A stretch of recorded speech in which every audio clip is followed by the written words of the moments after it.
ఎప్పుడు అంటే ఈ ప్లేనరీలో ఏం జరుగుతుందా అని ఎప్పుడు నా మొబైల్ నుంచి సాక్షి అనే పదం రానివ్వను. నా మా ఇంట్లో ఆ పదం ఉపయోగించరు, ఆ పేపర్ కానీ ఆ టీవీ ఛానల్ పెట్టినా నేను ఒప్పుకోను. ఎందుకు ఒక రకమైన ఇరిటేషన్, క్లియర్గా చెప్తున్నాను, నాకు అదొక రకమైన ఇరిటేషన్. నాకు అది తీసి ఏం మాట్లాడుతున్నారని చెప్పి ఓపెన్ చేశా. నా కర్మకాలి నాని మాట్లాడుతున్నాడు, కొడాలి నాని, బెస్ట్ ఫ్రెండ్. నిజంగా కార్లో కూర్చొని చూస్తున్నానే కానీ ఆఖరికి నేను మామూలుగా ఆన్ చేస్తుంటే మా డ్రైవర్ అన్నాడు, మేడం ఆపండి మేడం అన్నాడు. ఆడికంత ఫ్రస్ట్రేషన్, అంటే ఒక డ్రైవర్ పొజిషన్ లో కూర్చున్న కుర్రోడికే అంత ఫ్రస్ట్రేషన్ వస్తే కామన్ పీపుల్ ఆలోచించుకున్న వాళ్ళు ఎలా ఫీల్ అవుతారన్న సంగతి మినిమం ఆలోచించరా? దేనికి 5 సార్లు ఎమ్మెల్యే తగలెట్టుకోవడానిక? 5 టైమ్స్ ఎమ్మెల్యే దేనికబ్బా? నోట్లోంచి మాట స్వచ్ఛత లేక, మాట స్పష్టత లేక, మాట శుద్ధత లేక, దేనికి 5 years ఎమ్మెల్యే, 5 times ఎమ్మెల్యే? అంటే 5 times ఎమ్మెల్యే అయితే నీకు బూతులు తిట్టడానికి ఎవడన్నా పేటెంట్ రైట్ ఇచ్చాడా?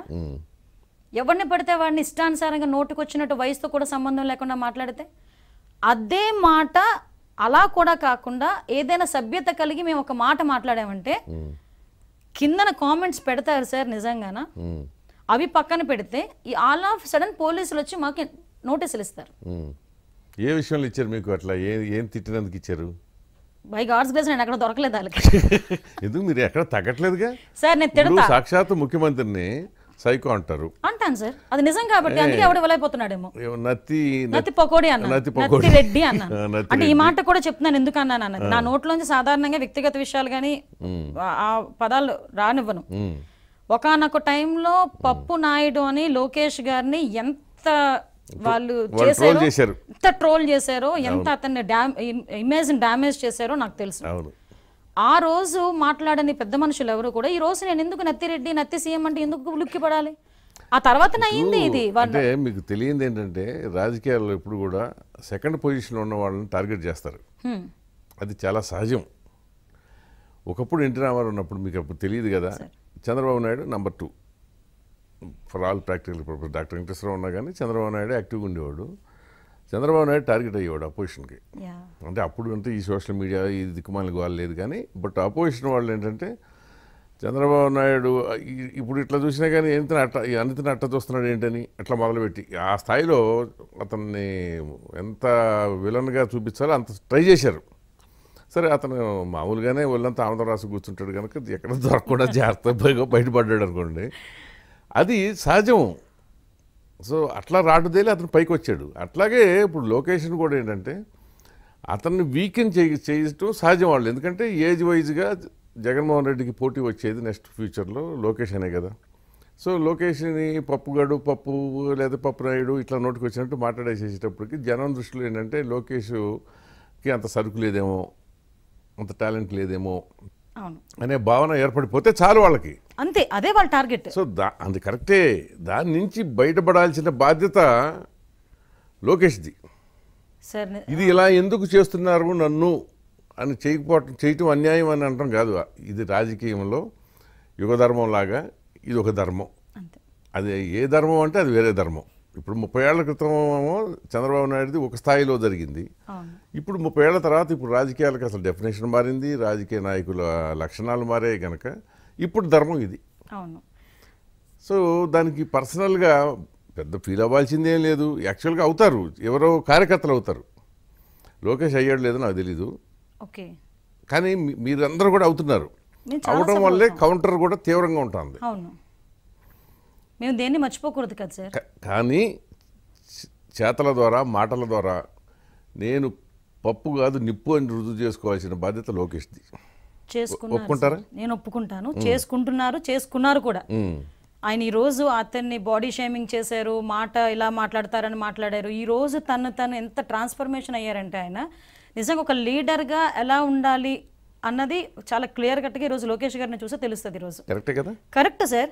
ఈరోజు వాట్ ఎవర్ ఇట్ మేబీ మీరు ఇందాక అన్న మాట అయితే చాలా క్లియర్గా చెప్తున్నా. ఇప్పుడు వాళ్ళు బాడీ షేమింగ్ చేసి ఉండకపోతే లోకేష్ తిండి యావ తగ్గించుకునేవాడు కాదు. అలాగనేం కాదు కానీ కాదు, నిజం వాస్తవాలు మాట్లాడుకోవాలి. ఇప్పుడు లోకేష్కి పట్టుదల వచ్చిందా లేదా? వచ్చింది డెఫినెట్గా. లోకేష్కి ఆ పట్టుదల ఎందుకు వచ్చింది? అంతకుముందు వాళ్ళ అమ్మ చెప్పలేదా, వాళ్ళ నాన్న చెప్పలేదా? చెప్పారు కదా. కానీ వీళ్ళందరూ ఎప్పుడైతే ఎగతాళి చేశారో పట్టుదల వచ్చింది అతనికి. ఇప్పుడు చూడండి, తినమన్నా కానీ తినడు. అసలు ఎంత నిజంగా అవసరమో అంతే అంతే అంతే తన బాడీ మెయింటైన్ చేస్తున్నాడు, చేస్తున్నారు భాషను ఇంప్రూవ్ చేసుకున్నాడు. హ్యాపీగా. ఇంకా అందరికీ చెప్తున్నారు కూడా ఎలా వెళ్ళాలి, ఇంకా స్ట్రాటజీస్ ఆయన చెప్తున్నారు. మరి ఇప్పుడు వర్క్ విషయంలోని డెడికేషన్. మీరు వాళ్ళకి ఇండైరెక్ట్ గా వాళ్ళు మీ గురువులు, మీకు పోలేండి సార్, ఇక్కడ మీకు విషయం చెప్పాలి. దిశానిర్దేశం చేశారు. నేను నెత్తిపోకూడే అంటున్నందుకైనా జగన్మోహన్ రెడ్డి భాషలో మార్పు రావాలని, ఎక్కడ తడబడకుండా మాట్లాడాలని కోరుకుంటున్నాను నేను కూడా. అదే ఇప్పుడు గురుదక్షిణ మన అంతే కదా సార్. ఎక్కడ సార్ ఎన్ని మీటింగ్స్ లో మాట్లాడే తప్పు లేకుండా ఒక రోజు మాట్లాడారండి. వీళ్ళేమో తిరిగి తెలుగుదేశం పార్టీ నాయకుల గురించి మాట్లాడతారు. ఎక్కడ అయితే మాట్లాడకూడని పదాలు కూడా స్టేజ్ మీద మాట్లాడే పరిస్థితుల్లో ఒక సీఎం పొజిషన్లో ఉన్నారు. అది నాకు అర్థం కాదు ఏంటంటే, అపోజిషన్లో ఉన్నప్పుడు జగన్మోహన్ రెడ్డి ఎక్కడ కూడా తడబడలా. అసలు ఏం మాట్లాడాడు సార్ అసలు పాదయాత్రలో? అవునా? పైగా చూడకుండా మాట్లాడేవాడు, ఇది చదవకుండా అనర్గళంగా కూడా మాట్లాడేవాడు, ఆవేశంగా మాట్లాడేవాడు, చీల్చి చెండాడుతూ ఉండేవాడు గవర్నమెంట్ని. ముఖ్యమంత్రి అయిన తర్వాత ఎందుకు ఇలా అయిపోయాడని మీ ఉద్దేశం? నాకు కూడా పెద్ద మిస్టరీలో తయారైంది నాకు కూడా. నేను చాలా సందర్భాల్లో అన్నా, ఏదైనా అంటే ముందు నుంచి ప్రిపేర్ చేసి పంపించినా కూడా అంత అనర్గళంగా అయితే చాలా హ్యాపీగా చాలా చక్కగా మాట్లాడేసేవాడు. నాకేమనిపించిందంటే ఆ రోజు కసి ఉంది, ఈ రోజు ఆ కసి లేదు. ఆ రోజు సీఎం అవ్వాలని కసి విపరీతంగా ఉంది. ఆ సీఎం కుర్చీలో కూర్చుండిపోయాను కదా అన్న విషయంలోని అతనికి మేబీ ఆ పబ్జీ మీద ఉన్న దృష్టి ఈ రోజు ఇక్కడ లేదేమో. ఆ కసి ఇప్పుడు మీ మీద ఉంది అంటే, తెలుగుదేశంలో ఎవరైతే తనకు అడ్డు అనుకుంటే వాళ్ళ మీదకి వెళ్ళి ఉంటుంది. వాళ్ళ మీదకి వెళ్ళడం ఒక ఎత్తండి, భాషను కరెక్ట్ గా మాట్లాడమనండి సార్. అవును, ఇంకా అప్పుడు అవసరం ఏంది? అదే నేను అదే ఇప్పుడు అదే ఆ కసి తగ్గింది. సీఎం పొజిషన్ లో ప్రజల మీద అదేదో చేసేయాలి, అభివృద్ధి చేసేయాలి, లేకపోతే పరిశ్రమలు తీసుకొచ్చేయాలి అన్న కాన్సెప్ట్ ఏమీ లేదు కదా. అలా ఉన్నవాడికైతే సబ్జెక్ట్ నేర్చుకోవడమో సబ్జెక్ట్ నుంచి చదువుకోవడమో ఏదో చేస్తాడు. ఆల్ ఆఫ్ సడన్ తీసుకొచ్చి రికార్డెడ్ ప్రెస్ మీట్ లేండి సార్. నేను ఇక్కడే విన్నాను, మేము ప్రెస్ మీట్ పెట్టేటప్పుడు ఒక 1 hour బిఫోర్ 2 hours బిఫోర్ మేము ప్రిపేర్ ప్రెస్ కాన్ఫరెన్స్ లేదు, ప్రెస్ కాన్ఫరెన్స్ ఉండదు. ఒకవేళ ఇన్ కేస్ బహిరంగ సభలో మాట్లాడాలనుకుంటే అన్ని బండబూతులే మాట్లాడతాడు ఆయన. ఏంటంటే మాట్లాడతాడో తెలియదు. ఆయన స్పష్టంగా మాట్లాడగలిగేది ఏంటంటే ఇలాగని ఇలా అంటాడు అనమాట, అంతే.